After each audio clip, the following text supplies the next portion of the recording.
नमस्कार, prime news के digital platform पर आप सभी का स्वागत है। मैं हूं आपके साथ अब्दुल समद इसरार। सोने की बढ़ती कीमतों को लेकर गांव से लेकर शहर तक हर जगह चर्चा हो रही है। चाय की दुकान हो, बाजार हो या फिर घर की बैठक हो, हर कोई यही पूछ रहा है कि आखिर सोना इतना महंगा क्यों हो गया है और क्या आगे भी यही हाल रहेगा।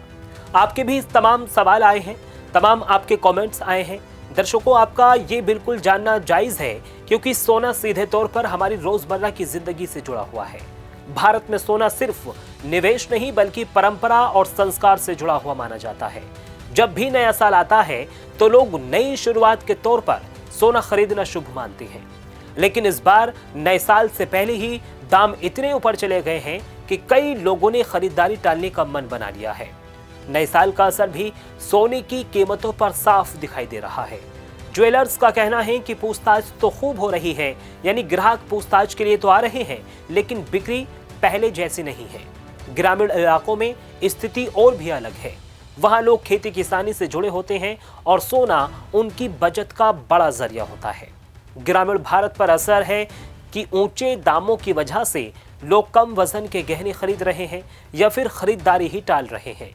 इससे जो छोटे सराफा कारोबारियां हैं उन पर भी सीधा सीधा असर पड़ रहा है।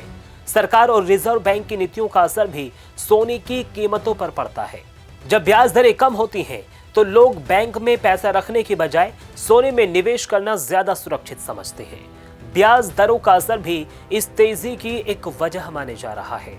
इसके अलावा अंतर्राष्ट्रीय बाजार में डॉलर की मजबूती या कमजोरी भी सोने के भाव तय करती है। जब डॉलर कमजोर होता है तो सोना महंगा हो जाता है। डॉलर का असर आम आदमी को सीधे दिखाई नहीं देता, लेकिन यही वजह है कि भारत में सोने की कीमतें ऊपर नीचे होती रहती हैं। अब बात करते हैं उन लोगों की जो पहली बार सोना खरीदने की सोच रहे हैं। ऐसे लोगों के लिए सलाह यही है कि पूरी जानकारी लेकर ही खरीदारी करें। पहली बार खरीदने वालों के लिए सलाह है कि हमेशा हॉलमार्क वाला सोना ही लें और बिल इसके साथ जरूर ले लें। इससे आपको भविष्य में कोई भी परेशानी नहीं होगी। आजकल डिजिटल गोल्ड और गोल्ड ETF का भी चलन बढ़ रहा है। कई लोग फिजिकल सोना खरीदने के बजाय ऑनलाइन सोने में निवेश कर रहे हैं। डिजिटल गोल्ड उन लोगों के लिए बेहतर विकल्प है जो चोरी या फिर रखरखाव की चिंता नहीं करना चाहते। हालांकि गांव में और छोटे शहरों में आज भी फिजिकल सोने को ज्यादा भरोसेमंद माना जाता है। महिलाओं की बात करें तो उनके लिए सोना सिर्फ गहना नहीं है बल्कि सुरक्षा भी है। मुश्किल समय में सोना गिरवी रखकर मदद ली जा सकती है और वो लेते भी हैं। महिलाओं के लिए सोना इसलिए हर घर में अहम माना जाता है, लेकिन बढ़ती कीमतों ने महिलाओं की खरीदारी पर भी सीधा असर डाला है। अगर कुल मिलाकर देखा जाए तो सोने और चांदी की कीमतों में आई ये तेजी कई वजहों से है और इसका असर हर वर्ग पर अलग अलग तरीके से पड़ रहा है। पूरी तस्वीर यही बताती है कि जब तक वैश्विक हालात स्थिर नहीं होते तब तक सोने के दामों में बड़ी गिरावट की उम्मीद कम है। इसीलिए आम जनता के लिए सबसे जरूरी बात यही है कि वो अफवाहों से बचे, सही जानकारी लें और अपनी जरूरत और बजट के हिसाब से ही अपना आगे का फैसला लें। सोना महंगा जरूर हुआ है, लेकिन समझदारी से किया गया निवेश हमेशा फायदा ही देता है। अब बात करेंगे चांदी की। India Boolean and jewellers association यानी IBJA के मुताबिक 10 ग्राम 24 कैरेट सोने का भाव 2119 रुपए गिरकर 1,34,362 रुपए पर आ गया है। कल ये 1,36,481 रुपए 10 ग्राम पर था। लगातार 5 दिन तक चढ़ने के बाद चांदी की कीमत 3,973 रुपए गिर गई है। आज ये 2,31,467 रुपए प्रति किलोग्राम बिक रही है। कल चांदी के दाम में बड़ा उतार चढ़ाव रहा। शुरुआती कारोबार में ये 2,43,483 किलो पर पहुंच गई थी। हालांकि बाद में इसमें गिरावट आई और ये 7,333 रुपए नीचे यानी 2,35,440 रुपए पर बंद हुई। इस साल अब तक सोने की कीमत 58,200 रुपए यानी 76% बढ़ी है। 31 दिसंबर 2024 को 10 ग्राम 24 कैरेट सोना 76,162 रुपए का था, जो अब 1,34,362 रुपए का हो गया है। चांदी भाव भी इस दौरान 1,45,450 रुपए यानी 169% बढ़ गई है। 31 दिसंबर 2024 को 1 किलो चांदी की कीमत 86,017 रुपए थी, जो अब 2,31,467 रुपए प्रति किलो हो गई है। अब हर व्यक्ति के मन में भी यही ख्याल आता है, यानी वो सोचते हैं कि अलग अलग शहरों में सोना चांदी के रेट्स अलग क्यों क्यों होते हैं। तो देखिए, IBGA की सोने की कीमतों में 3% GST, making charge, jewellers margin शामिल नहीं होता, इसलिए शहरों के रेट्स इससे अलग होते हैं।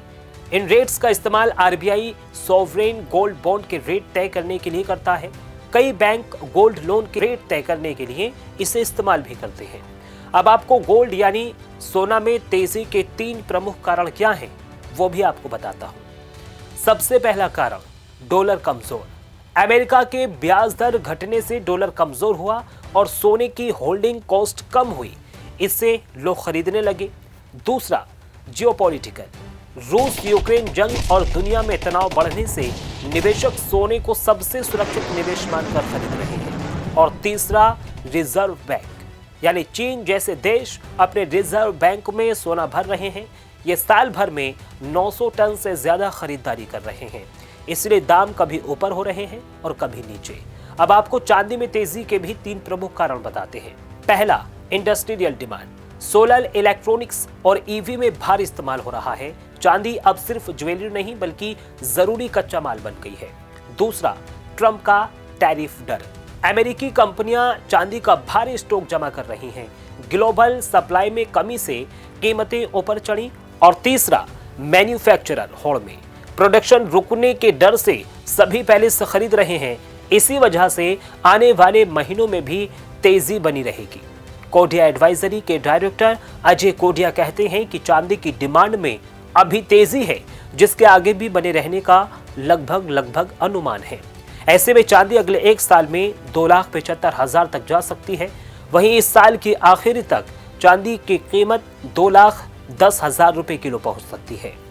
वहीं अगर सोने की बात करें तो इसकी डिमांड में भी तेजी बनी हुई है। ऐसे में अगले साल तक ये 1,50,000 रुपए प्रति 10 ग्राम के पार जा सकता है।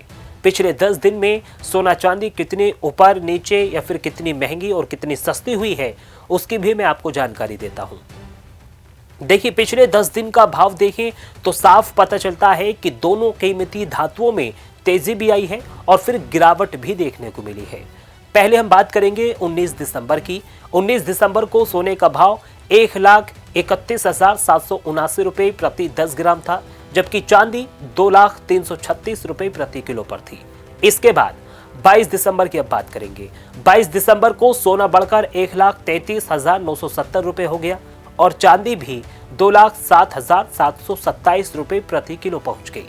कीमतों में बढ़ोतरी का सिलसिला यही नहीं रुका। 23 दिसंबर को सोना 1,36,283 रुपए और चांदी 2,11,000 रुपए पर पहुंच गई।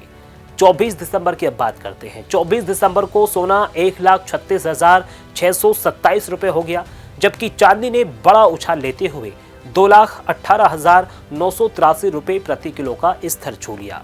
26 दिसंबर की अब बात करते हैं। 26 दिसंबर को देखिए, दोनों धातुओं में और भी तेजी आई, जहां सोना 1,37,914 रुपए और चांदी 2,32,100 रुपए प्रति किलो तक पहुंच गई।